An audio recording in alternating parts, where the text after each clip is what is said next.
This video is going to be a million years long. Hey everyone, how's it going? My name's Heather and today's video is going to be about all of the books that I read in July. Alrighty, so July, it is July, right? Yes, now we're in August, that was July. Perfect, okay.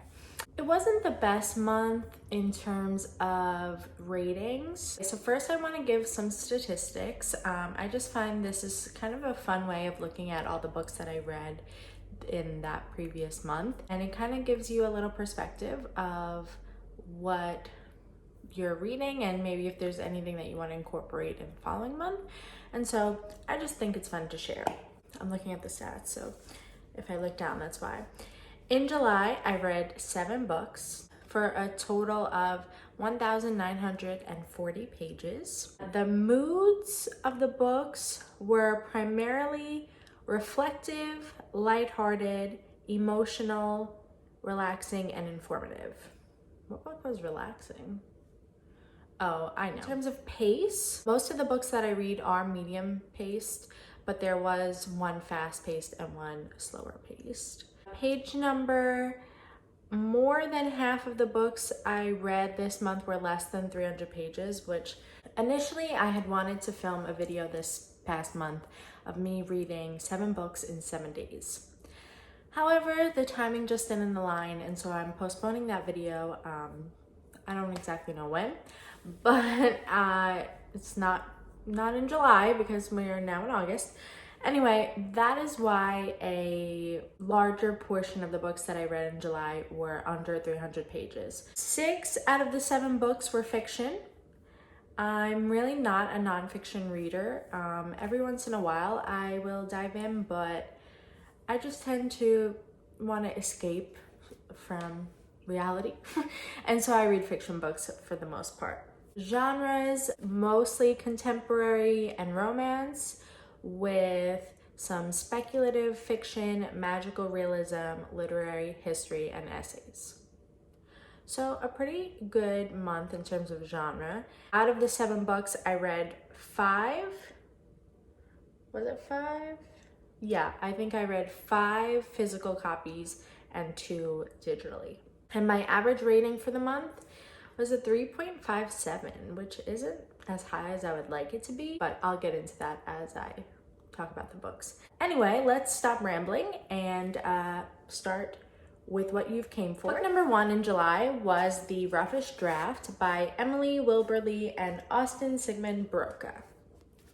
This is what it looks like. I love the cover. Well, you know, I like when the cover matches something that happened in the book, or like once you read the book, you understand the cover. So this is the story of Nathan and Katrina, who are co-authors of a very popular romance novel. However, they haven't spoken in some time.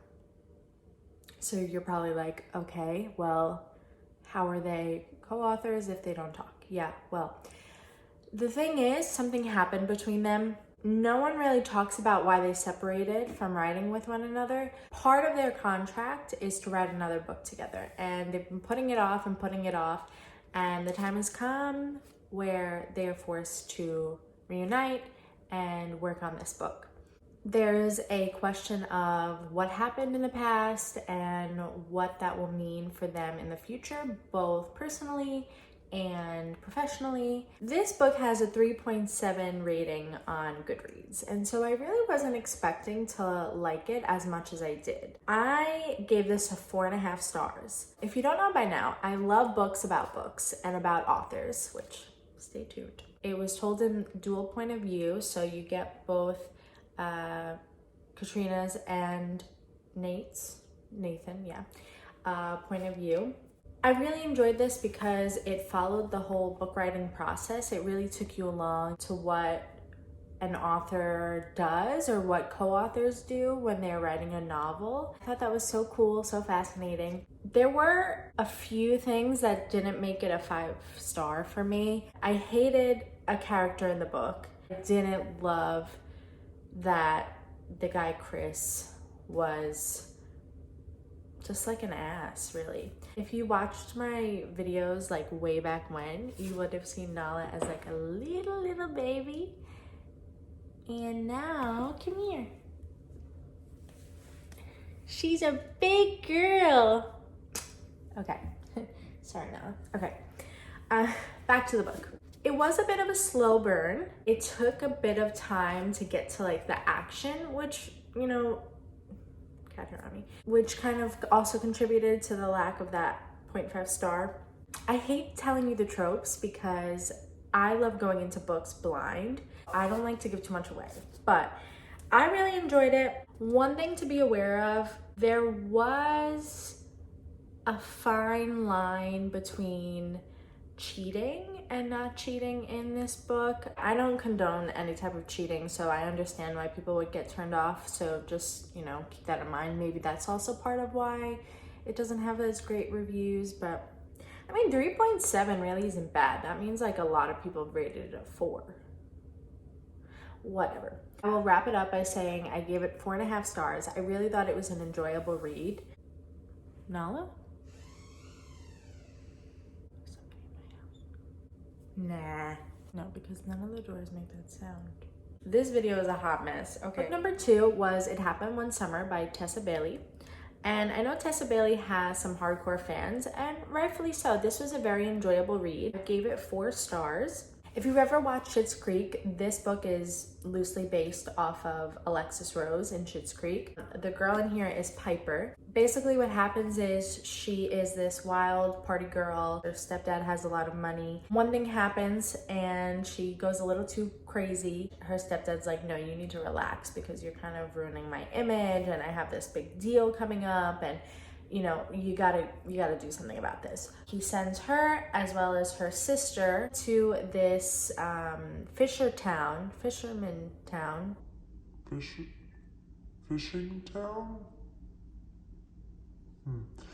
in Washington State. There she meets Brendan, who is this attractive fisherman. The story follows them meeting. It's definitely not enemies to lovers. It's like more Grumpy Sunshine. She was portrayed as being pretty shallow, and at first this felt a little bit forced, but I think it was done to the extreme that it was to kind of showcase her growth over time. I loved Brendan. He was such a cute book boyfriend. He was super cool about helping Piper get more comfortable in her own skin. Like, he never pushed her to do anything she didn't want to. He was very much like, I want this specific scenario to happen, but it's up to you and I can't push you to do something you don't want to do. Some parts were a little predictable, like I kind of knew what was gonna happen. I enjoyed it. It was a cute summer read. I guess what?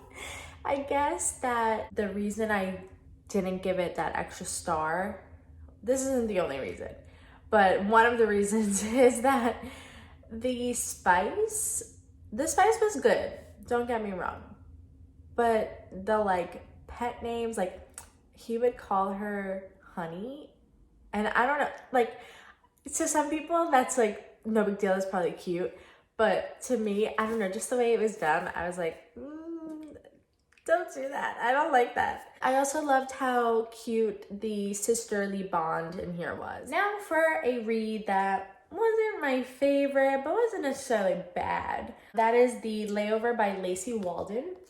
It looks like this. Look how cute the cover is, first of all. Like, it's so colorful, and I love the plane and the little island, and I don't know, I think the cover is so cute. This book is about Ava and Jack. Ava is a flight attendant, and she's getting ready to fly her last trip. She is engaged. She wants to start a new life, no longer fly. So the last trip is going to Belize. She's gonna be there for 24 hours because she has a layover, right? The catch, not so much the catch, because it's not done like purposefully by the airline company. It's done purposely in the book, but not by like the airline company. Is that Ava's rival, this guy Jack Stone, which name not a fan of, but whatever. Her rival Jack is another flight attendant on this trip. They do not get along, or at least she doesn't like him at all. Not as extreme as like enemies, but it's kind of enemies. So what happens is there are some mechanical problems on the plane. They can't fly out of Belize when they're supposed to, and there's only one flight out per day. And so their trip gets extended 24 hours. So you see what happens on the island and what happens when they're forced to interact. This book had a lot of potential. Like, I love to travel. Like, if you know me, you know I love to travel. And so I've been on a couple flights myself, obviously not as a flight attendant, but on flights nonetheless. I thought this could have been a really good book, and it wasn't bad. I gave it 3 stars. It was like entertaining, and it was great for like a summer read. I think the pacing was kind of off. Like, I think it started off kind of a little boring, if I'm being honest, because it was kind of slow. Not so much slow in like the sense of a slow burn. It just kind of felt like there were a lot of unnecessary details. Like, if you want to be a flight attendant, or if you are a flight attendant, or I don't know, that's kind of the only two options. This could be a really cool book, because the first like quarter to a third was about like what a flight attendant goes through, like what a day in the life of a flight attendant is. And so that was cool if that's what you're looking for. There were a couple of cute scenes, but overall it was just kind of like mediocre for me. The next book I read on my Kindle, and I will put the picture here, and that was the Bliss List by Piper James. I gave this 4 stars as well. I thought it was super cute. So it follows Charlie and Hunter. Charlie has just finished her divorce papers. She just finalized them. She decides she wants to complete a couple things on a Bliss List. So she has this Bliss List, and one of the things is to go on vacation by herself. Another thing is to have a one-night stand, to sing karaoke by like on her own, and one of them is to fall in love. Just things that she didn't get to do while she was married. It was like the guy was stupid. So she goes to the Bahamas on this trip, and she runs into this guy named Hunter Lane. And she doesn't know it, but he is actually a really famous country music star, which is good because he just got through his latest scandal. Everyone kind of thinks of him as this bad boy and this like player. He kind of is. He's on this little hiatus on this island in the Bahamas. They end up working together in a way that should benefit the both of them. I thought this was another super cute read. It's great for the summer, great for a vacation read. I thought they were very cute together, Charlie and Hunter. I loved how Hunter supported Charlie in like everything. Like, he was very much kind of like Brendan in It Happened One Summer. Hunter was very much like, I support you in all that you do. You're beautiful, and you should believe in yourself, and don't let anyone tell you otherwise. Like, I thought that was really cute. I knocked off the 1 star because I felt like some parts of the book weren't super realistic. I mean, it is fiction, so like I can't get too mad. I didn't love how hard on herself Charlie was, but I think it all added to like the concept of the book. Some things were kind of repetitive. Like, this is gonna sound dumb, but the author, Piper James, used the words briny air to describe like the ocean water or whatever, the air, the atmosphere, at least 5 times. Like, I'm not even joking. And I mean, that was just a phrase, but I did feel like some parts were a little repetitive, and so that was also why I didn't, give it a 5-star read. Overall, I thought it was super cute, and I'd recommend. It's also free on Kindle Unlimited, so even better. Another 4-star read for me was One Italian Summer by Rebecca Surly. This book was so cute. Did I give it 4 stars? Either 3.75 or 4, I can't remember, but I had gotten this book from Book of the Month. I think I chose it as an add-on. If you're not a member of Book of the Month, this isn't sponsored by the way, but if you're not, like, I can tell you all more about it, but I really enjoy Book of the Month. The reason I had chosen this one was not only because it looked like a cute summer read, but my mom and I actually went on a trip together to Positano Italy, which is where this book takes place, and it's about a mother-daughter relationship. And so I thought this would be really relatable, for me at least. Look how cute the cover is too. It's got a little Positano on it.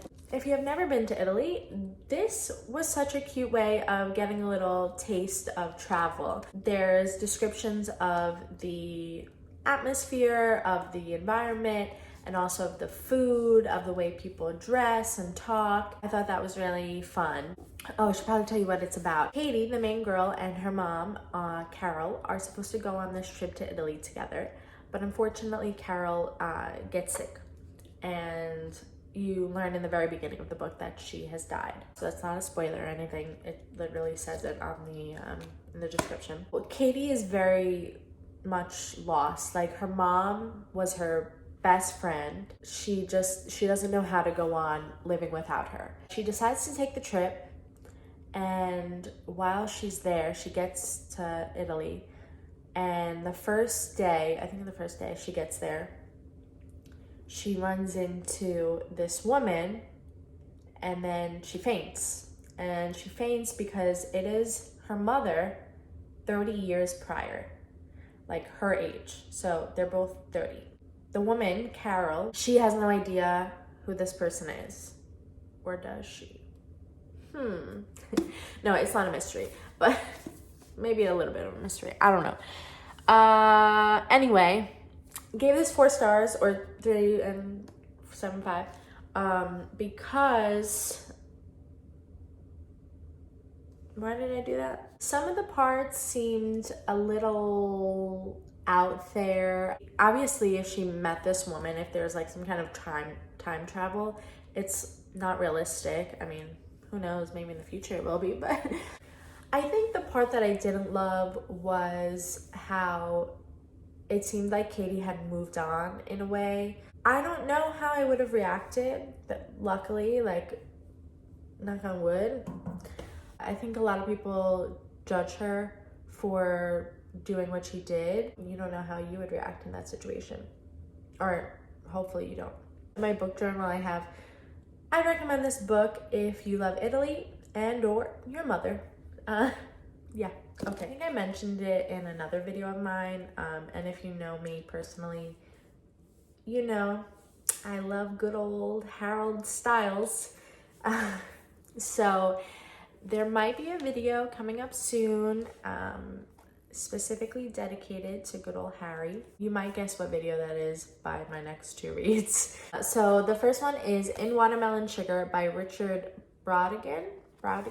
This was probably the weirdest book I've ever read in my life. Let's see if I can say this. It is a post-apocalyptic story. It was so weird. Like, I don't know how to explain what this book is about, because it was so strange. Like, basically, it takes place in this like commune called Death, like iPhone, but Death. Like, what? So basically, there is a society that exists after the apocalypse, and in this world, in this case, everything is made out of watermelon sugar. And, you know, that's great and all, but it's just like, everything is made out of watermelon sugar, like the houses, or the shacks, I think they're called, like their tools, the food, it has like watermelon, like, I was just like, what is going on? Then you have the narrator who never has a name, like they're an unnamed narrator, and they're going steady with a woman named Pauline. There's a plot, but there's no like, there wasn't any character development. It's just so strange. It's not like a regular novel at all. Every day of the week, the watermelons turn a different color. And on Sundays or Saturday, I don't know, one day of the week, everything is silent. Like, nobody can talk. Or like, did I mention this was strange? Because it was. In reality, would I have ever picked up this book had it not been for Harry Styles? No, probably not. In case you're wondering what the heck I'm talking about, if you don't know who Harry is, if you're confused maybe, or you've been under a rock, Harry has a song called Watermelon Sugar. Watermelon sugar high, watermelon sugar high. Yeah, I'm not a singer. Or am I? Nothing makes sense in this book. It was kind of written in like a poetry style, but continuously, like, let's see. So you have, oh, perfect, strawberries, and then this little verse, and then you have the school teacher, but it like, it's a novel, I think. This has just been a hot mess because this book is a hot mess. Maybe I just didn't get it. Yeah, I didn't get it. I didn't get it. There was a part that was sad, and like, I don't recommend it. I'm sorry, but I don't recommend this book. Like I said, I gave it 3 stars. The one thing that I will say I did enjoy, which doesn't really count, it's not about the book, was that I knew Harry got inspiration from this, and so I liked that. The final book that I read in July was The White Album by Joan Didion. Again, Harry may have been the reason behind this. This is a series of essays that Joan Didion wrote. This is the nonfiction book that I read. It goes through the 60s and 70s through her perspective. That's all I really have to say about it. Didn't love it. Didn't love this one either. I don't even remember what I gave this. Might have been 3 stars.